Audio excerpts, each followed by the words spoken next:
2330 റേഞ്ചിൽ കോട്ടണിൽ പ്രിന്റഡ് ആയിട്ട് വരുന്ന നല്ല ബ്യൂട്ടിഫുൾ ആയിട്ടുള്ള സൽവാസിൻ്റെ കളക്ഷനാണ് ഇന്നത്തെ ഈ വീഡിയോയിൽ നമ്മൾ ആഡ് ചെയ്തേക്കുന്നത്. ബേസ് കളർ നമുക്ക് സെയിം ആണ്, 3 ഡിഫറെൻറ്റ് പ്രിന്റിലാട്ടോ ഇത് വന്നേക്കുന്നത്. ഫസ്റ്റ് പാറ്റേൺ നമുക്ക് വരുന്നത് എങ്ങനെയാണ്, ബേസ് കളർ നമുക്ക് നല്ലൊരു ഞാൻ ഇപ്പോൾ പറഞ്ഞ ഓഫ് വൈറ്റ് ഷെയ്ഡ് വന്നിട്ട് ഫുള്ളായിട്ട് പീച്ച് കളറുള്ള ഫ്ലോറൽ പ്രിൻ്റാണ് ചെയ്തേക്കുന്നത്. യോക്ക് നമുക്ക് വീനെക്ക് വന്നിട്ട് ഓവർലാപ്പ് ചെയ്തിട്ട് അതിൽ എംബ്രോയ്ഡറിയും ക്രോഷിയോയുടെ ലേസുമാണ് കൊടുത്തേക്കുന്നത്.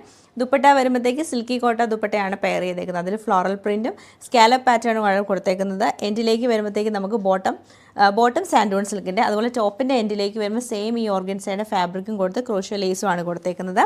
അടുത്ത ഷെയ്ഡ് നമുക്ക് വരുന്നത് നല്ലൊരു ലാവൻഡർ ടോണാണ്. നല്ല ഭംഗിയായിട്ടാണ് ഈ ഒരു ലാവൻഡർ കളർ വരുന്നത്. പിന്നെ ബ്ലൂ ഷെയ്ഡും വരുന്നുണ്ട്. ലാവൻഡർ ടോൺ വരുമ്പോഴത്തേക്ക് നമുക്ക് ഈ ഒരു സെയിം പാറ്റേൺ തന്നെ, നമ്മൾ ഫസ്റ്റ് കണ്ട സെയിം പാറ്റേൺ തന്നെ, ആ ഒരു കളറിലുള്ള ഡിഫറൻസ് മാത്രമേ വരുന്നുള്ളൂ. ഇതാണ് ടോപ്പിൻ്റെ പാറ്റേൺ വന്നേക്കുന്നത്. വീനക്ക് പാറ്റേണും അതിലിങ്ങനെ ഓർഗൻസ ഫാബ്രിക്കിൽ എംബ്രോയ്ഡറിയും ക്രോഷ്യോ ലേസുമാണ് കൊടുത്തേക്കുന്നത്.